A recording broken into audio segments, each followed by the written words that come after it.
자, 지금 박지원과 서울은 두 사람이 고발되었습니다. 이 두 사람이 지난번에 국정원장으로 지내면서 북한 문제와 관련해서의 그 공무원 피살 사건이나 탈북어민 강제 북송에 석연찮은 짓을 했다라는 것은 처벌받아 마땅하고 아무런 이의 없습니다. 잘한 일이죠. 그런데 저는 이 윤 정권이요, 전에도 이야기했습니다마는 대북 밀무역에 대한 조사를 일체하지 않으려고 하는 이유가 뭔지 오늘도 제기를 합니다. 그와 더불어서요, 서훈하고 박지원 국정원장 두 사람을 고작 공무원 피격 사건이나 어부 강제 북송 사건에 국한시킬 게 아니라 1조 원이 넘는 남북협력기금 예산, 그리고 연간 5천억에 가까운 국정원의 특수활동비, 이런 부분에 대해서 이 두 사람에게 추궁을 해야 된다, 저는 그런 생각을 합니다. 자, 그거는 왜 그런가? 문정부의 국정원 비공식 예산이 박근혜 정부보다 오히려 늘어났다라고 작년 연말에 보도가 있었어요. 자, 국정원의 이 특수활동비라고 부르는 깜깜이 예산은 그건 솔직히 대북 로비 자금으로, 북한과 뒷거래 자금으로 들어가도 아무도 물을 수가 없는 거예요. 그래서 과거와 같은 문제를 막기 위해서 과거에 적폐청산을 하면서 박근혜 정권 때 국정원장 등이 국정원의 특활비를 청와대에 줬다라는 이유로 처벌하지 않았습니까? 그런데 문 정권이 출범하고 국정원의 특수활동비를 폐지하고 이름을 공식 예산인 안보비로 했는데, 국정원은 공식 예산뿐만 아니라 비공식 예산까지 모두 증가시켰다는 거예요. 그래서 민간 연구소가 지금 분석한 재작년 2020년도 회계 결산 자료에 따르면 문 정부 들어서 국정원의 비공식 예산이 2018년 5,882억, 2019년 6천억, 그리고 2020년 6천억 등으로 3년간 1조 7,882억, 평균 6천억을 유지해 왔어요. 그래서 정부 부처의 예비비 가운데 국가안전보장활동 경비가 사실상 국정원의 비공식 예산으로 활용되고 있다는 거야. 그래서 이름만 특수활동비에서 국가안전보장활동경비라고 하고 국정원의 비공식 예산 특수활동비와 똑같이 쓰고 있다는 거예요. 자, 박근혜 정부의 시절에 국정원의 비공식 예산 총액은 4년간 1조 9,504억으로 1년에 5천억이 안 되는 4,876억이었어요. 그래서 문 정권의 국정원 비공식 예산이 박근혜 정부보다 22%가 늘어났다는 거예요. 그래서 국정원의 비공식 예산에서 실제 사용한 것도 문 정권이 대폭 늘어났는데 2018년 5,670억, 2019년 5,800억, 2020년 5,500억을 썼어요. 그래서 총 1조 6,970억으로 연평균 5,657억, 그러니까 한 300억 정도만 안 쓰고 다 써버린 거예요. 6천억 중 편성했어요. 박근혜 정부에서는 연평균 4,555억을 썼어요. 그래서 문 정권 들어서 24%의 국정원 지출이 증가되어졌다, 지금 그렇게 증거로 나오고 있습니다. 그래서 국정원의 비공식 예산뿐만 아니라 공식 예산도 문 정권에서 크게 늘어났는데, 자, 국정원의 특활비 문제가 논란이 된 이후 특활비를 공식 예산으로 바꾸고 안보비라는 이름을 붙였는데, 국정원의 안보비가요 2018년 4,631억, 2019년 5,446억, 2020년 6,895억, 2021년 7,460억, 2022년 8,312억으로 5년간 총 3조 2,743억이었어요. 연평균 6,549억이에요. 그러니까 아까 말한 이 비공식 예산이 6천억이고 안보비라 부르는 공식으로 바꾼 예산도 지금 6,549억이라는 거예요. 그러니까 한마디로 국정원이 1조 2,500억 정도씩 써왔다는 거예요. 자, 박근혜 정부 4년 동안 국정원의 공식 예산은 1조 9,286억으로 연평균 4,822억이었는데 문 정권 들어서 36%가 늘어났다는 거예요. 그래서 문 정부 산하 국정원의 공식 예산과 비공식 예산이 다 늘어났다. 그래서 재정 투명도를 높인다고 특활비를 안보비로 바꿔놓고 그래놓고는 또 비공식 예산을 갖다가 별도로 국가안전보장활동경비라고 예비비에 넣어서 썼다는 겁니다. 이 돈 다 어디 갔는지 밝힙시다. 이거 나는 밝혀야 된다라고 보고 있어요. 문정권 초기에 국정원이 깜깜이 예산이 1조가 넘는다라고 떠들었습니다. 그래서 그때 보면 국정원 예산의 안보비라고 하는 이 특수활동 경비가 한 5천억쯤 되고 정부 예산의 예비비에 4천억쯤 냈다고 추정을 하고 다른 부서의 특수활동비로 넣어서 국정원이 쓰는 게 2조 2천억이다. 그래서 그때 보면 국정원의 예산이 1조 1천억쯤 된다 이랬는데 실제 그것보다 월등히 크다라는 거예요. 이거 말고도 하나 더 있어요.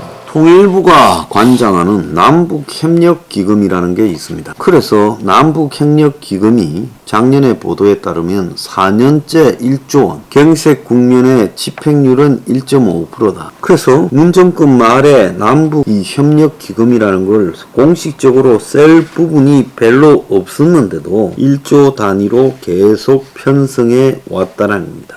그래서 2022년 올해 남북협력기금을 1조 2694억 1.9%를 늘려서 편성했다는 것. 쓰지 않는 돈, 쓸 데도 없는 돈을 이렇게 편성을 했다는 것. 분야별로는 민생협력 등 인도적 협력 6,522억, 그리고 남북경제협력 5,893억, 남북사회문화교류 221억, 남북사회 문화교류 분야가 15.7%, 그리고 남북경제협력 분야가 3.9% 증가했어요. 구체적으로 경제교류협력 대출사업이 148억 2,700만원에서 250억으로, 경제교류협력 보험사업이 42억 7,500만원에서 100억으로 이렇게 늘어났어요. 자, 그때 통일부 당국자는 경제협력이 이루어지지 않아 계속 줄여왔으나 내년에 정세 변화로 다시 늘렸다고 말을 하고, 사회문화교류 지원 사업도 작년에 1,190억에서 220억으로 늘었고, DMZ 평화의 길 인프라 구축, 화살머리 고지 기념관 설립이 184억에서 246억으로 확대되었습니다. 자, 이 통일부의 남북협력기금을 안 쓰고 남으면 없애버리죠. 왜 이런 식으로 매년 조 단위로 편성을 하는가? 지금 대공황의 위기에 이런 거를 편성할 필요가 있습니까?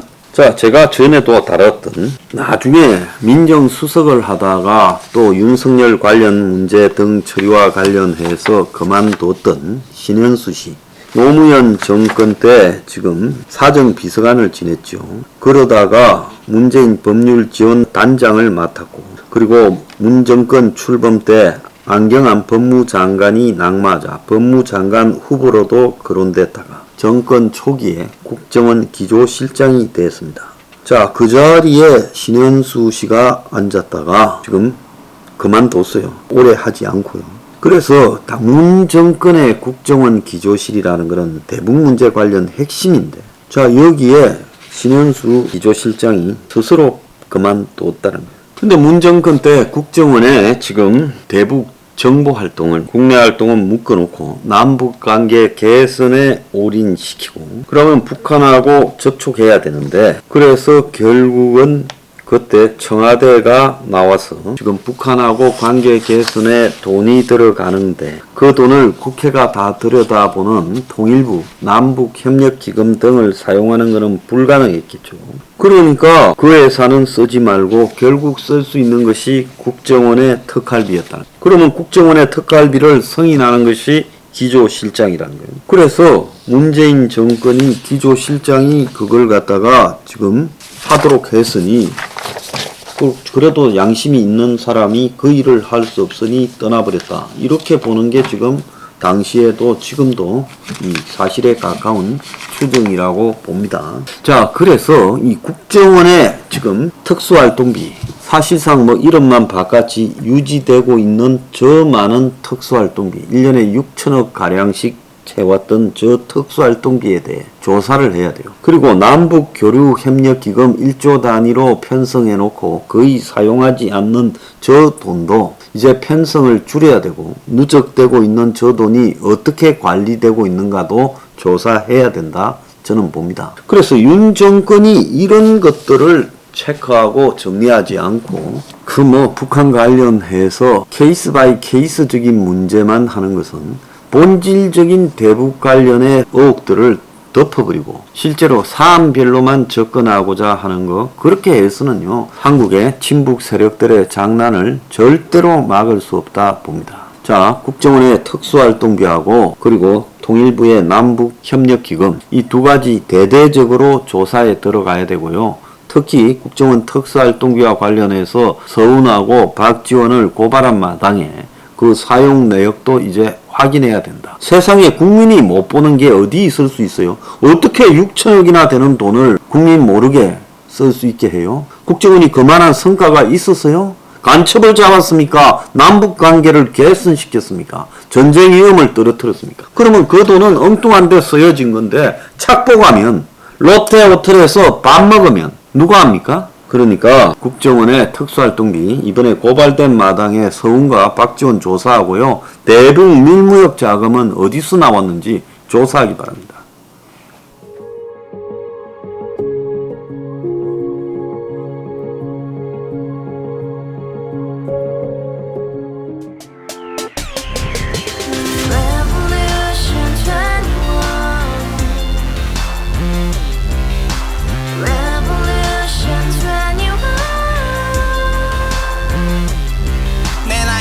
월세 30 코인빚만 300 서울에 온지 벌써 10년 아둥바둥 버텼지만 여전히 난 반지 하에 제왕 곰팡이 연문제약 내비랭 깡통망통 완전히 폭망 고시원 창문만큼 작아진 내 꿈 연애 결혼 내 집 모든 게 헛꿈 1년 전 떠난 여친 울며 말했지 같이 써봤자 평생 가본 게 꼬꼬꼬라지 가바후스 700 나도 소유주 가바후스 700 나의 소유주 택시기사 우라부지 마트 캐셔 울어문니 우리 집안 다 털어봤자 후줄 그래 개선민 내 미래 거기서 팍 끝난 거지 팍더 이상 노력 따윈 개무리 스펙 찾아서 말리 비오는 날 알바 잘려 맨날 학원 날 개쳐 빨려 밤비 내리는 양화대교 홀로 걷고 있을 때 현수막에 아로 새겨진 평당 700짜리 아파트 다같이 소리 질러 혁명 21 가바후스 700 나도 소유주 가바후스 700 나의 소유주 You and I, we live together in the house brand new day and your dream had just begun Revolution 21 only hope and happiness 너의 곁에 내가 영원히 지금까지 정치인들 입만 열면 찝찝찝 개소리 멍멍멍 첫